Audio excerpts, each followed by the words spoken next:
On the night of September 14, 2006, Toronto moved with its usual rhythm.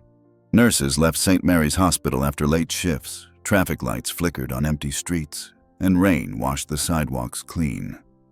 Among them was Emily Hartman, 28 years old, who walked into the parking lot at 11:45 p.m. and never made it home. Her car was found unlocked the next morning. The engine was cold, the headlights drained of battery, and a smear of blood stained the passenger seat. For months, police searched rivers, alleys, and abandoned warehouses. Nothing surfaced. Then, years later, a DNA fragment emerged from a criminal hideout tied to a notorious syndicate. What began as a single missing nurse unraveled into an empire of organized crime. Before we begin, tell us where you're watching from today. And if you want more stories like this, don't forget to subscribe. The night air over Toronto held a damp chill. September rain had passed hours earlier, leaving the city glistening beneath the streetlights. At St. Mary's Hospital, the late shift began to scatter. Nurses walked quickly to their cars, jackets pulled tight, bags slung across shoulders. Among them was Emily Hartman, 28 years old, whose tired steps echoed across the concrete of the hospital lot. She was last seen glancing down at her phone, a faint glow lighting her face. At 11:45 p.m., her car sat parked under one of the weaker lamps near the far fence. The bulb above flickered with uneven rhythm, casting broken shadows across the asphalt. Emily reached the driver's side, unlocked the door, and disappeared into the quiet enclosure of metal and glass. No one watched her drive away. No one saw her arrive home. By morning, her absence was noticed. She had not answered her mother's call. She had not shown up for her next shift. A report was filed, routine on the surface, yet sharp with unease. Missing adults were not unusual, but the timing unsettled Detective Cole Mercer, assigned that day. A nurse vanishing without trace from hospital grounds demanded attention. When Mercer reached the lot at 9 a.m., the car was still there. Pale sunlight revealed its shell, dew beaded across the windshield. The driver's door hung unlocked, as though never shut firmly. Inside, the interior bore silence.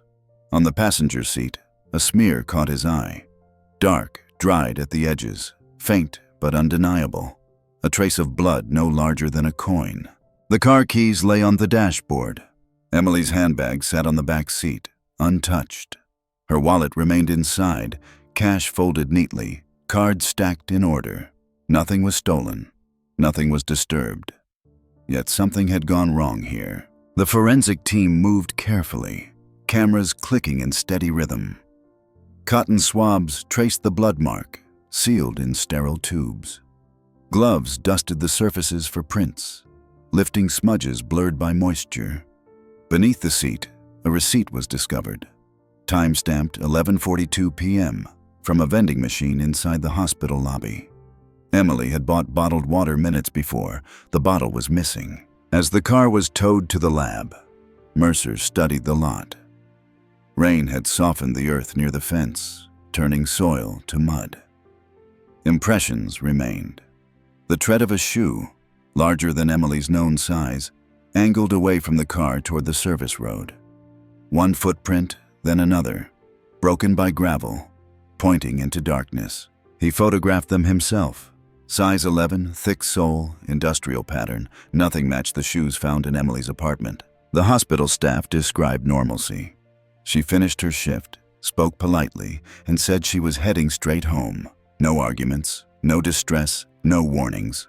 It was as if her evening had ended in routine until it didn't. Daniel Hartman arrived at the station that afternoon, a folded poster in his hands. His sister's face smiled from the page, frozen in better light. "This isn't her," he said. "She would never walk away. Something happened in that lot." Mercer filed the words with care. Emotional claims often carried grains of truth. The first 24 hours slid into night. No ransom calls, no messages, no activity on her bank account. Her phone remained dark, last ping at 11:46 p.m. near the hospital tower. At midnight, Mercer returned to the impounded car. He sat in silence, listening to the hum of fluorescent light in the evidence bay. The car's dome light had been left on. Its glow, drained by morning, explained the dead battery. Whoever had opened the door last had not cared to close it. He leaned closer to the smear on the passenger seat, now sealed and labeled. Blood was not explanation. It was only beginning. The case file opened with one simple entry. Subject, Emily Hartman. Disappearance, 9/14/2006. Last seen, 11:45 p.m. Forensic, blood trace in vehicle. He closed the folder with steady hands, knowing patterns would emerge. They always did, in time. But the first pattern was already written on the asphalt outside St. Mary's. Footprints leading out of the light, swallowed by the road. The final note of his report carried a detail most would overlook. The headlights had burned until the battery died. By the second day, the posters had multiplied across Toronto's West End.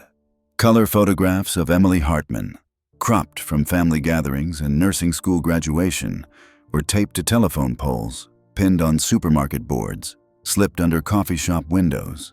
Each one bore the same plea in bold letters: missing.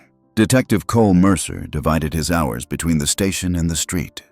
The urgency of a nurse vanishing without trace had reached local headlines, and the hospital community pressed for answers. Mercer returned to St. Mary's, walking the path Emily had taken on her final night. The fluorescent lights buzzed overhead, but the security cameras were Mercer's true focus. The footage was grainy. At 11:43 p.m., Emily appeared in frame, leaving the side entrance, hair pulled back, bag over her shoulder. She walked at a normal pace, pausing briefly at the vending machine. At 11:45 p.m., she entered the lot. A minute later, the shadows shifted near her car. A figure, barely outlined, moved along the fence line. At 11:50 p.m., the car door opened. After that, the feed ended abruptly.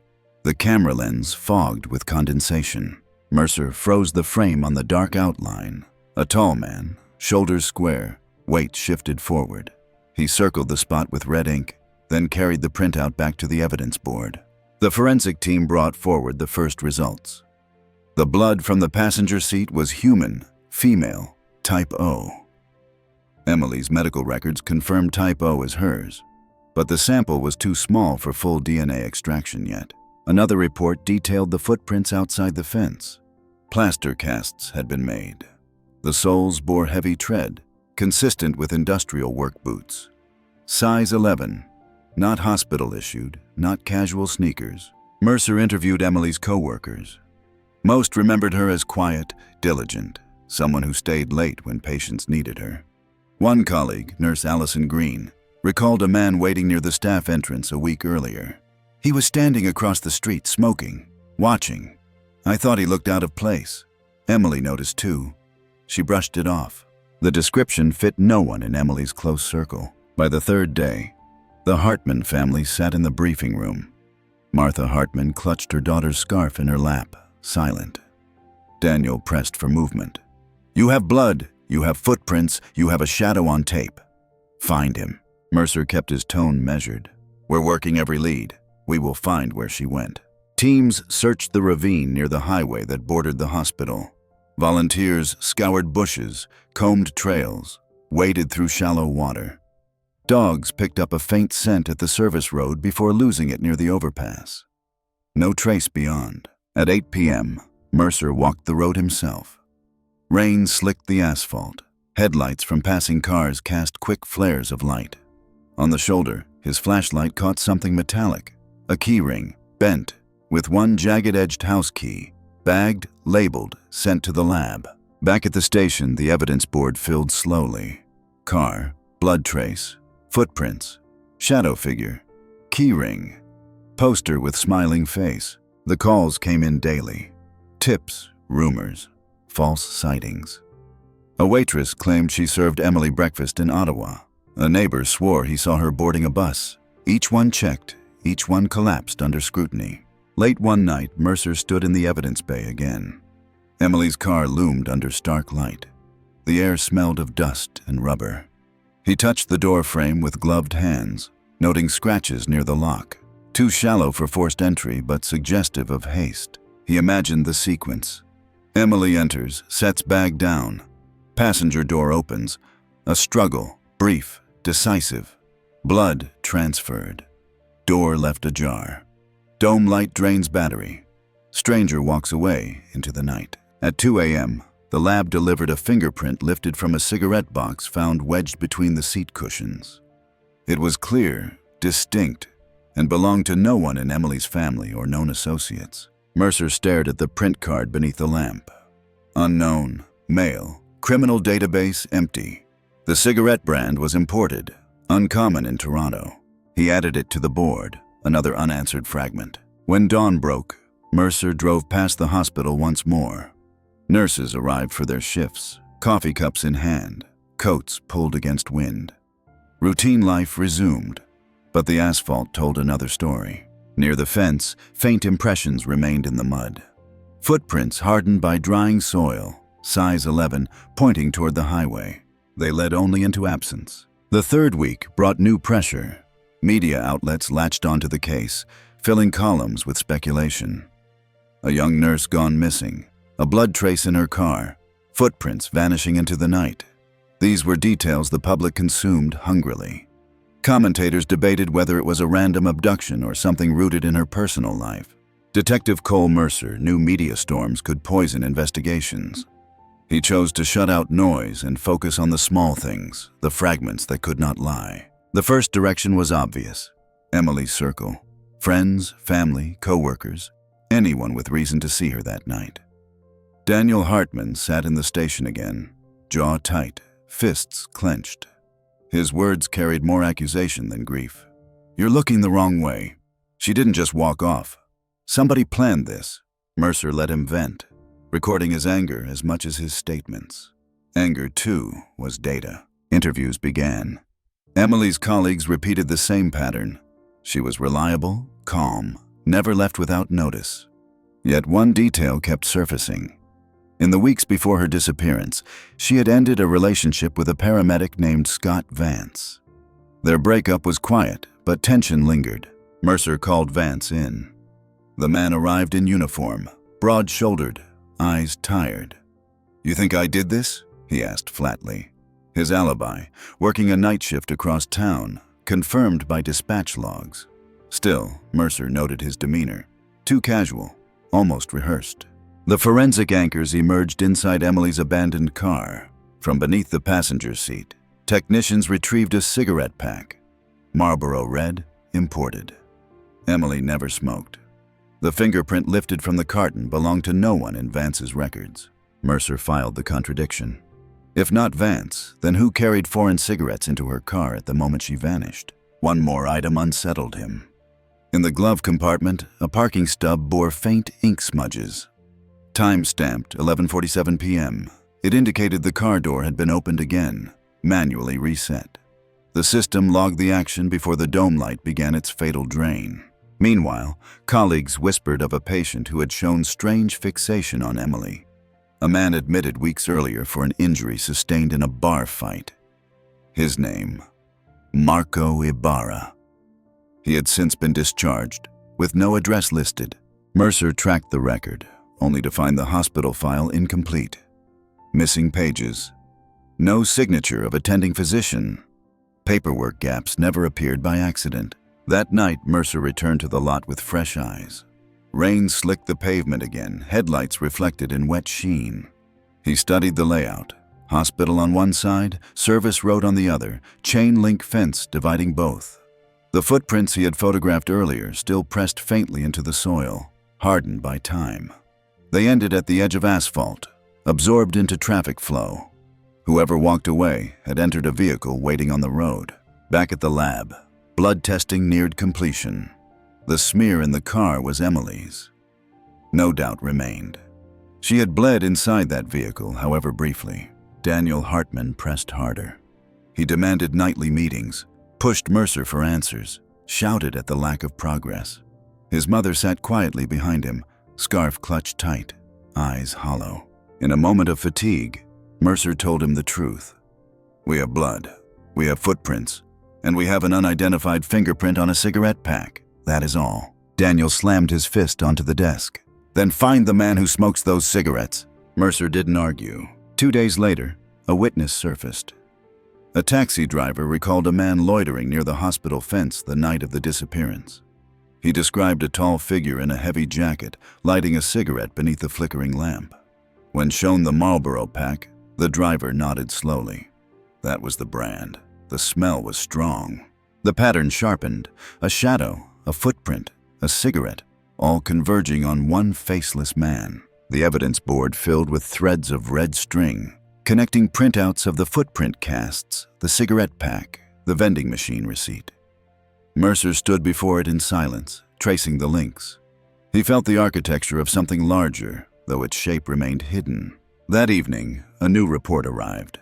The fingerprint from the cigarette carton failed to match local databases, but analysis revealed distinctive scarring on the ridges, damage consistent with manual labor, possibly from handling machinery or weapons. Mercer closed his eyes against the fluorescent glare. The shadow by the gun was no random predator. It was someone trained, hardened, already embedded in another world. He ended his daily log with one clinical line: "The cigarette pack does not belong to her." October settled over Toronto with heavy skies. Leaves clung wet to the pavement, the season pressing down on a case that seemed to stall.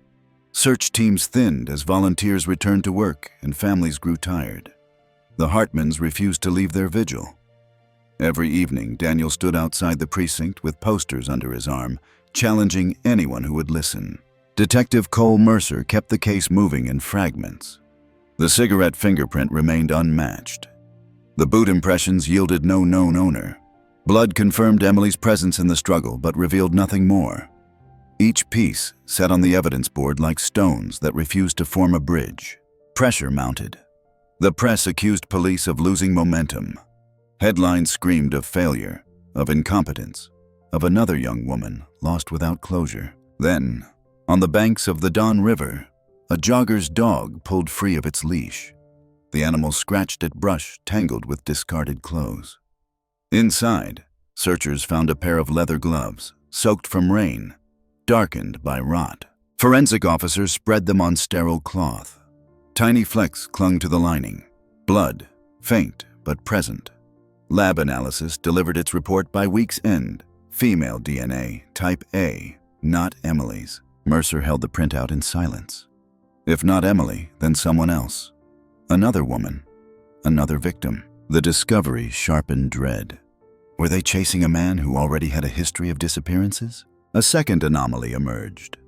A shipping manifest from Scarborough listed a container offloaded days before Emily vanished. Inside, police found crates filled with counterfeit pharmaceuticals. Hidden in one corner beneath blankets lay women's clothing. Dresses, blouses, shoes, torn, stained, unclaimed. The garments were tested. On one sleeve, dried blood fluoresced under light. Different profile, still female, but again, not Emily. The threads spread outward.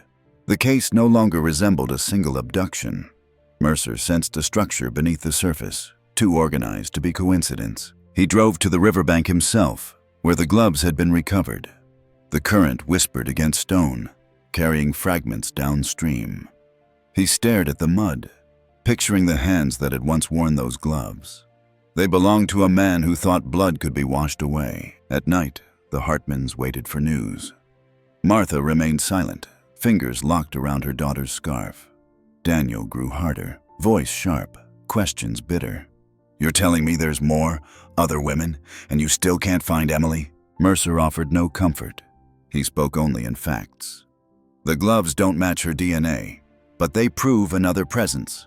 Someone else crossed her path." Back in the evidence bay, the car stood sealed. Technicians traced every surface again, desperate for overlooked particles. Under UV light, faint smudges glowed on the ceiling fabric. Wiped prints. A hand pressing up, perhaps during restraint. No clarity, only shadows. The daily log thickened. Witness interviews stacked high. False leads wasted hours. A man claimed to have driven Emily north, proven false by toll records. A neighbor swore she saw Emily after midnight, proven false by time-stamped camera feeds. Every failure pressed heavier on Mercer's shoulders. The forensic board gained a new entry. Leather gloves, Female blood, not Emily. Beneath it, Mercer scribbled, "Second victim?" On October 21st, he visited the Scarborough warehouse again. The crates had been cleared, but he walked the floor slowly, listening for echoes. In one corner, dust patterns broke unevenly. A square mark suggested furniture had been dragged. Nearby, he found a long strand of brown hair, caught in a nail. Bagged, sealed, sent to lab. He added it to the board. By month's end, the investigation read like fragments of a larger story, one Emily had stumbled into unknowingly. The cliff edge grew sharper when Mercer opened a fresh envelope from the lab. Inside, the gloves again, retested, and a note in black ink. The handwriting was uneven, scrawled across a torn scrap tucked deep in the lining. One word, "Help!" Winter edged into December, and the city seemed to fold in on itself. Cold rain glazed the sidewalks, snow threatened at the margins, and the case of Emily Hartman moved into its third month. Forensic reports filled boxes, yet no resolution emerged. Detective Cole Mercer read each page with steady precision. The gloves from the Don River remained lodged in his mind, especially the words scratched on paper inside, "Help." It did not belong to Emily, but it tied her disappearance to something wider, something colder. A new lead came through narcotics. Surveillance on a Scarborough warehouse suspected of housing counterfeit pharmaceuticals revealed late-night deliveries by unmarked trucks. On December 9th, police moved in. Inside the corrugated structure, pallets stacked high concealed an interior partition. Behind it, a narrow corridor led to a basement sealed with a steel hatch. Mercer descended first, flashlight cutting across walls of raw concrete. The space smelled of oil, dust, and something metallic. In one corner, a cot lay overturned, mattress torn. Nearby, cardboard boxes spilled their contents. Women's clothing, handbags, medical supplies stripped of labels. The forensic anchor came in the form of duct tape. A roll sat discarded, its edge still sticky. Entangled in the adhesive clung several strands of hair. Brown, shoulder length, matching Emily's description. Mercer bagged it himself. The tape became more than object. It became symbol. Ordinary in form, horrific in implication. Technicians swept the floor with luminol. Under blue light, faint arcs of blood appeared on the concrete, ghostly crescents leading toward a drain. Samples were taken. Early analysis confirmed type O, Emily's blood type. Mercer stood against the wall, notebook steady, recording without pause. Duct tape with hair. Blood arcs across floor. Mattress torn. He wrote them like coordinates, each point marking where normal life had been torn into something irreversible. The rest of the warehouse told its own story. Smuggled goods lined shelves, pharmaceuticals repackaged for street sale. Yet scattered among them were personal effects that did not belong. Scarves, a woman's shoe, a necklace with clasp broken. These were not random thefts. They were trophies, discarded, but not destroyed. At the far wall, Mercer's light found another detail. A corkboard peppered with maps. Toronto outlined in red, several hospital locations marked with black pins. The city's medical network reduced to dots on paper, a pattern only the unseen architect understood. When the raid ended, officers emerged with boxes sealed in evidence tape. Mercer carried the duct tape roll in a separate container. He set it on the evidence table at headquarters, watching its pale surface reflect under light. To him, it seemed heavier than its size allowed.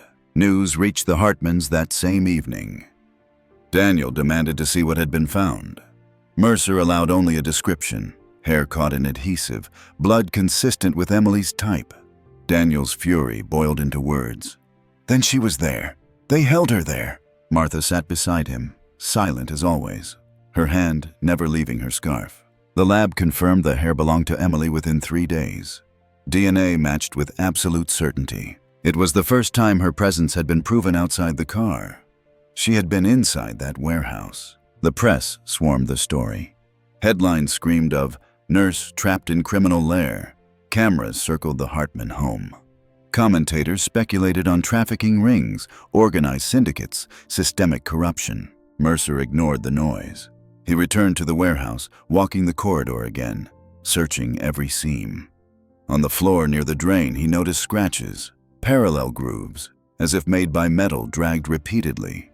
Perhaps restraints, perhaps cages. The grooves led into darkness. Back at the station, the evidence board shifted. Emily's image now connected to Scarborough.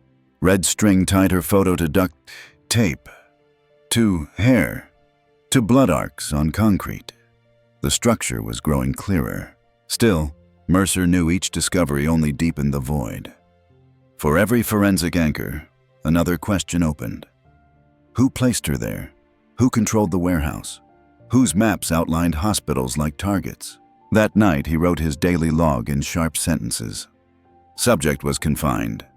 Evidence: duct tape with hair, mattress torn, blood arcs. Location linked to larger operation. Identity of captors unknown. He closed the file and stared at the tape once more, its edge still curled upward, holding the last fragment of her. The warehouse raid shifted the case from a missing person inquiry into the anatomy of organized crime. Detectives from narcotics, homicide, and organized crime units crowded Mercer's office, each claiming jurisdiction. He stayed silent, guarding the evidence board that had become his anchor. Emily's hair on duct tape, her blood arcs on concrete. The map of hospitals. These were not mere clues. They were coordinates of intent. In late December, another break came from a utility company. Inspectors, following irregular usage reports, uncovered a concealed basement beneath an industrial property east of Scarborough. Police moved fast, wary of leaks. Mercer insisted on leading the search himself. The hatch opened into stale air. Flashlights cut the dark, beams striking cold concrete walls. The room stretched wide, unfinished, wires dangling. In the center stood a chair, its legs bolted to the floor. Chains hung slack from its arms. Forensic technicians swept with luminol. The floor responded in blue haze. Streaks, handprints, a drag mark curving toward the far wall. Blood residue had seeped into pores of the concrete. Preliminary swabs confirmed type O. Mercer felt the air thicken. Emily had been here. The chair bore scratches along its armrests, fingernail gouges dug deep. He leaned close, tracing one groove with gloved hand. A fragment of keratin clung inside, bagged, sealed, logged. On the wall opposite, pinned sheets of paper mapped supply routes. Highways, warehouses, distribution points. Lines of ink crossed the province like veins. In the margin, initials scrawled VR. Mercer knew the name without speaking it. Victor Renault, Montreal crime boss, whispered across precincts, untouchable for decades. His syndicate trafficked weapons, narcotics, counterfeit medicine. Now evidence tied his initials to Emily's disappearance. The team pressed deeper. In a back chamber, a steel table lay beneath flickering light. Rust spread across its surface.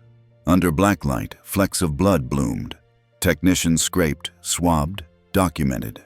Beside the table, a medical bag contained syringes, empty vials, restraints. Mercer noted each item. Chair, chains, scratches, keratin fragment, map with initials, medical bag. The silence grew heavier the longer they stayed. No bodies, no witnesses, only echoes of struggle. Yet the space spoke louder than testimony. Later, Mercer drove alone back to the precinct. He stopped at a gas station, staring at fluorescent hum against the windshield. He imagined Emily here, trapped, resisting, leaving behind grooves of her nails so someone might know. At the lab, the keratin fragment was processed. Results: DNA matched Emily Hartman. Absolute certainty. For the first time, Mercer could prove she had been restrained inside a criminal facility.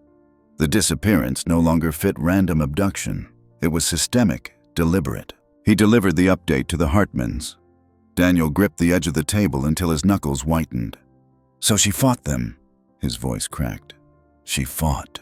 Martha remained silent, scarf wound tight, eyes hollow. The evidence board thickened.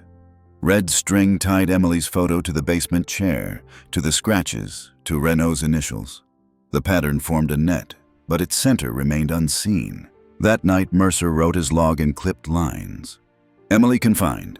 Evidence. DNA fragment. Keratin. Chains. Maps. Connection. VR structure. Confirmation of organized control. He closed the file, but his mind returned to one image. The blood smear trailing down the wall beside the chair. It slid slowly, drying in silence. Snow fell heavy over Toronto in January. Streets lay muffled in white, but inside the precinct, the case burned hotter. With Victor Renault's initials discovered on the warehouse maps, the investigation shifted from local mystery to a direct confrontation with organized crime. Detectives whispered about jurisdiction battles. Mercer ignored them. His focus remained fixed. Emily's presence was confirmed in 2 separate facilities tied to Renault's network. Surveillance began on Renault's known businesses, restaurants, trucking companies, and shell corporations threaded across Ontario. Most fronts appeared clean, but on the night of January 18th, a truck registered to a Renault affiliate was photographed outside St. Mary's Hospital, the very lot where Emily vanished. It was a retroactive discovery, footage buried in traffic archives. Mercer pinned the image to the board. The vehicle's route placed it in Scarborough within the hour Emily disappeared. Logistics tied neatly. A nurse leaving her shift, a truck idling nearby, a shadow moving in the camera's blind zone. The forensic link came through a dinner receipt. Recovered from a downtown restaurant, time-stamped the night of Emily's disappearance. It listed 2 entrees, 1 bottle of Bordeaux, charged to Victor Renault's personal account. His companion, Sophie Delacroix, noted as guest. The restaurant sat 10 minutes from St. Mary's. Security footage, though grainy, showed them seated near the window. Renault laughed, lifting his glass. Sophie leaned close, expression unreadable. Outside the pane, traffic moved, and for a brief moment, the lens captured a woman standing at the curb. Her profile blurred, but the hair length and uniform matched Emily's. Mercer froze the frame. A chance alignment, yet it tethered her to that night, to that dinner, to Renault's orbit. The lab expanded searches on the cigarette fingerprint. Cross-reference flagged partial similarity to a smuggler arrested in Montreal 3 years prior. That man, under interrogation, had once worked for Renault's trucking routes. His superior, Marco Ibarra. The name surfaced again. Patient record incomplete. Linked now to Renault's network, Mercer pressed for interviews. Sophie Delacroix was summoned. In the sterile light of the interrogation room, she sat with posture stiff, fingers tapping against the table. Mercer laid the duct tape photo before her. The strand of hair shone under lamp glow. "This was Emily," he said evenly. "And you were with Renault that night." Her eyes shifted, not in denial, but calculation. "I had dinner. I didn't know about the nurse." He pushed further. "Your name appears on receipts. Your face is on camera. You were inside his circle." Silence, then a flicker of hesitation. From her purse, she drew a small notebook, edges frayed. She slid it across the table. "He kept notes. I copied them. It may mean nothing." Inside, Mercer found names, initials, scattered dates. At the bottom of one page, repeated in shaky script, E.H. He felt the air shift. The notebook became evidence, its ink an echo of control. Sophie's role blurred, witness, accomplice, or something between. The board thickened with threads.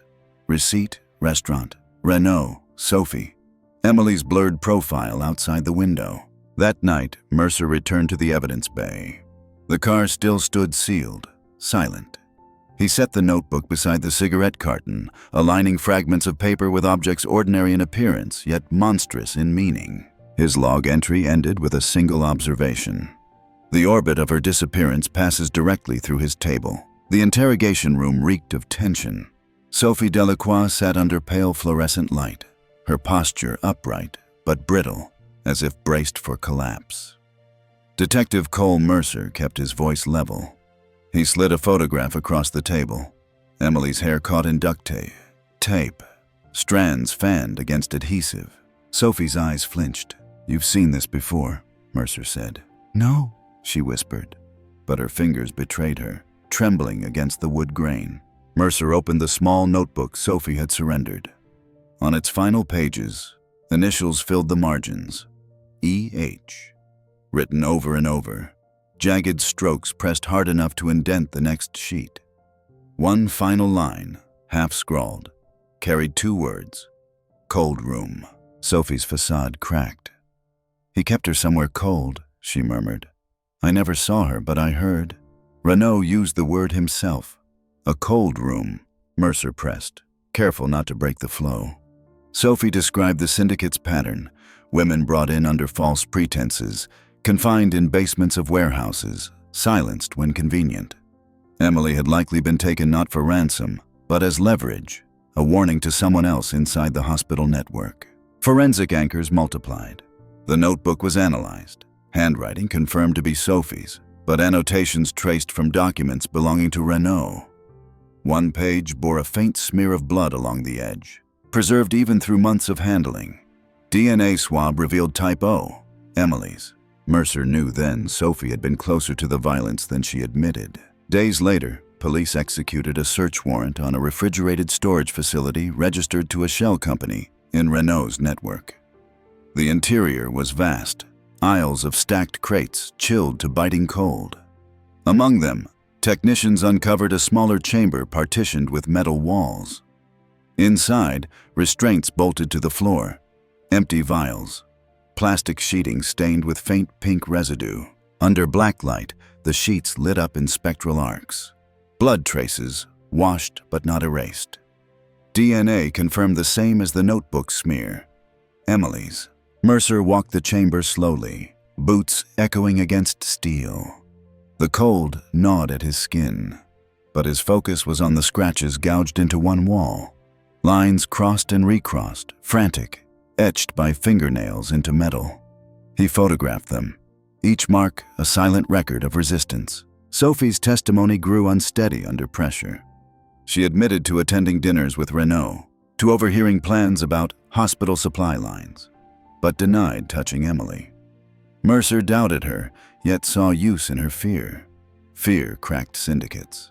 At night, he returned to the evidence bay. The board was dense now. Red string weaving between photographs, receipts, fingerprints, duct tape, notebook, scratches in steel. Each fragment told the same story. Emily had been pulled into a machinery designed to break people down. The Hartmans were shown nothing.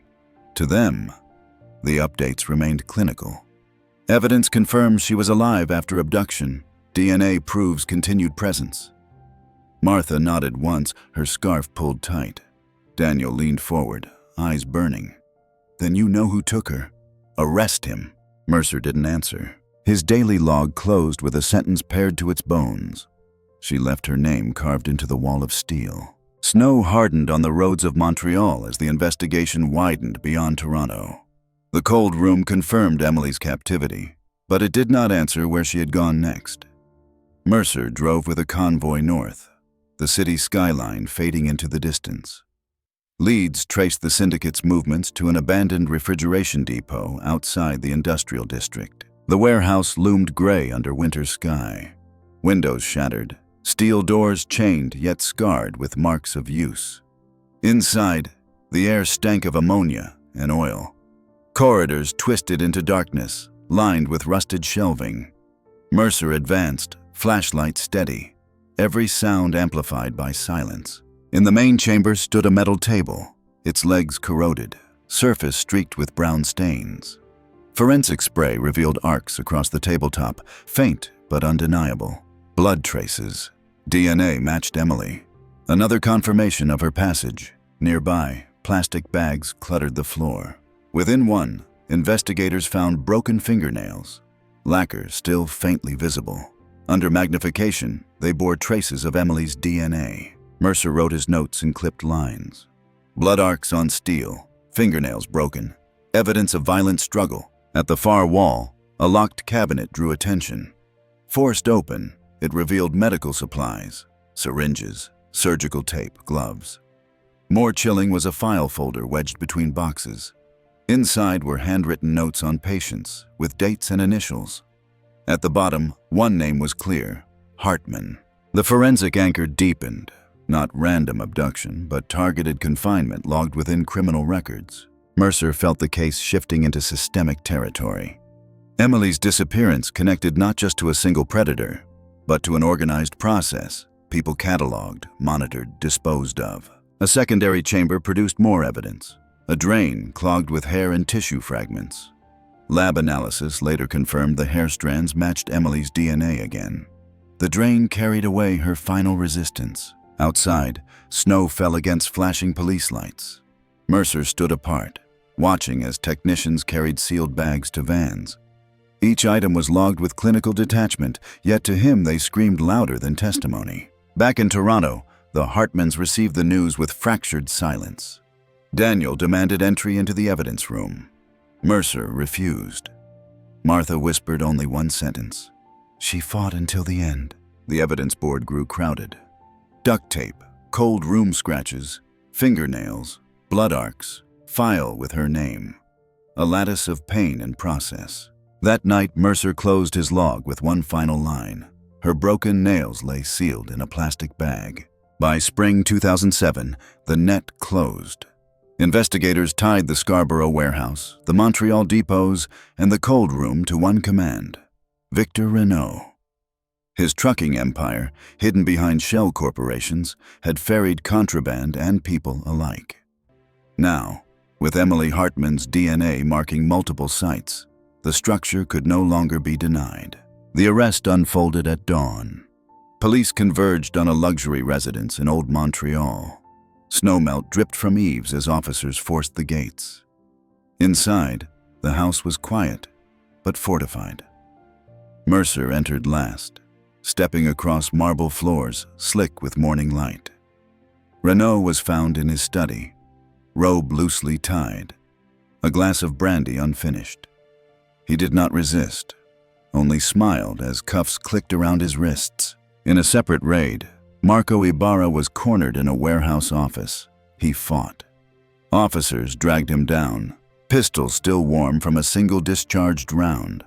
On the floor beside him lay a duffel bag, cash bundled in thousands, unmarked vials, a pistol smeared faintly with reddish stains. Forensic anchors mounted quickly. The pistol bore partial prints from Ibarra, alongside faint blood smears later matched to a female victim from a prior unsolved disappearance. Ballistics tied the weapon to another cold case, a body recovered near Kingston 2 years earlier. Emily's connection emerged in a different item. Inside the duffel, folded tightly, was a hospital ID card cracked at the edge. The photograph showed her face. The card had been snapped in half. Mercer stared at it in silence before sealing it into evidence. Back in Toronto, Daniel Hartman stood outside headquarters, clutching a copy of the morning paper. The headline read, "Crime boss Victor Renault arrested in Montreal. Dawn raid." His hands shook, not with triumph, but with fury. "Where is she?" he demanded of Mercer. "Where is my sister?" Mercer offered no answer, only facts. Arrests made, evidence seized, trials to follow. That evening, the evidence board filled with its final threads. Mugshots of Renault and Ibarra, pinned beside Emily's photo. Between them, red string tied to the duct tape, the fingernails, the cold room scratches, the shattered ID card. A lattice complete, yet still missing its central figure. The city pulsed with headlines. Reporters camped outside court buildings. Commentators spoke of syndicate collapse, of criminal empires undone by a nurse's disappearance. But inside the precinct, silence pressed heavy. Forensic anchors could convict men, but they could not return Emily. Mercer wrote his log in curt lines. Arrests: Renault, Ibarra. Forensic: ID card, pistol, cash. DNA links confirmed systemic operation. Hartman confirmed target. Subject presumed deceased, remains unrecovered. He ended with a detail unspoken in court filings. Her cracked ID card was folded into his bag of money. The trial opened in 2009 under floodlights of national attention. Cameras clustered outside the courthouse, their lenses turning Emily Hartman's disappearance into spectacle. Inside, the corridors smelled of paper and disinfectant, a different kind of cold room. Families of other missing women lined the benches, faces pale, hands clenched, waiting to see if a system that had failed them would finally acknowledge its own rot. Victor Renault entered the courtroom in a dark suit, cuffs removed but presence unshaken. He walked with a slight smile, eyes steady on the cameras. Marco Ibarra shuffled behind him, head down, wrists scarred from shackles. Sophie Delacroix sat at the witness table, posture rigid, her hands folded as if pressed together in prayer. The prosecution built its case on fragments of forensic anchors. First, the duct tape roll. DNA confirmed the hair belonged to Emily. Technicians displayed magnified photographs of strands caught in adhesive, projected across the courtroom. The silence deepened with each click of the slide projector. Second, the basement chair. Photographs showed scratches carved by fingernails, matched to keratin fragments confirmed as Emily's. A forensic analyst testified in a cold monotone, detailing how her DNA was lifted from those grooves. Third, the cold room chamber. Photographs of blood arcs glowing under blacklight filled the screen. Jurors turned their eyes away. Mercer sat still, hands folded on his lap, face fixed. Finally, the cracked hospital ID card. It was shown in evidence bag, snapped clean across the photo. The jury stared at Emily's frozen smile, fractured down the middle. Sophie's testimony sealed the structure. She spoke haltingly of dinners with Renault, of overhearing plans, of seeing maps with hospitals marked. She admitted to copying notes, slipping them into her own journal. Under questioning, she repeated the words that had haunted her. Cold room. The defense attacked her credibility, painting her as bitter lover, unreliable witness. But forensic anchors did not bend. DNA, receipts, fingerprints, surveillance stills, they stacked without collapse. Daniel and Martha Hartman sat in the gallery. Martha never lifted her eyes from her scarf, wound so tightly around her fingers that the threads began to fray. Daniel glared at Renault without blinking. Each new exhibit another nail hammered into silence. The verdict came after weeks of testimony. Guilty on charges of abduction, unlawful confinement, and conspiracy. Life sentence without parole. Ibarra received equal weight, chained to a superior in both guilt and punishment. Mercer recorded the moment clinically. Yet one image pierced him. As the judge read the sentence, Renault leaned back and smiled faintly, as if still in control. The daily log ended with an observation, stripped bare of emotion. Her DNA hung projected in blue light above the jury box. The verdict closed the case in legal terms, but the weight of absence remained. For the Hartman family, justice came written in transcripts and sealed in files, not in the return of their daughter. Martha spoke little after the trial. She kept Emily's scarf folded in her lap, as though its fabric carried more life than the courtroom ever could. Daniel drifted between fury and exhaustion, his anger dulled but not erased by the sentences handed down. Detective Cole Mercer filed his final report with steady detachment. Case closed, suspects convicted, forensic anchors preserved in evidence storage. Yet the silence of unanswered questions pressed harder with each sentence. Emily's remains were never recovered. No grave, no ceremony.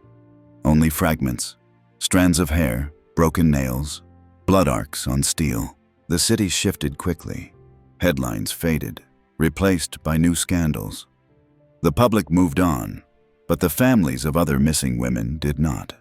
They watched the Hartman trial as proof of what had always haunted them, that organized crime had siphoned lives into its machinery for years, undetected, unanswered. Inside the precinct, Mercer stood once more before the evidence board. Photographs curled at the corners. Red string sagged with weight. He removed Emily's photo last, sliding it into a case folder. The wall was left bare, but the absence spoke louder than the display ever had. In the basement archive, shelves groaned with sealed boxes. Mercer placed the Hartman file between others, each marked with black ink.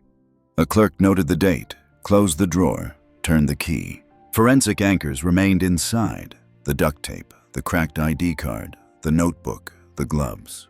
Ordinary objects stored in sterile bags, stripped of the screams they once held. Mercer left the building in the late evening.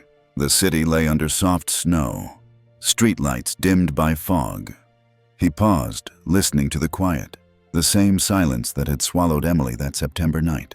He knew the syndicate was not destroyed. Networks adapted, faces changed, routes shifted. Renault's smile at sentencing lingered in his mind, a reminder that systems of power rarely vanish with a single conviction. Yet one truth held: forensic anchors had spoken when people would not. They carried the story of Emily Hartman through walls of silence, across courtrooms, into record. The last box sealed contained a single roll of duct tape, edges curled, strands of hair still trapped in its glue. A single strand of hair outlived the entire crime.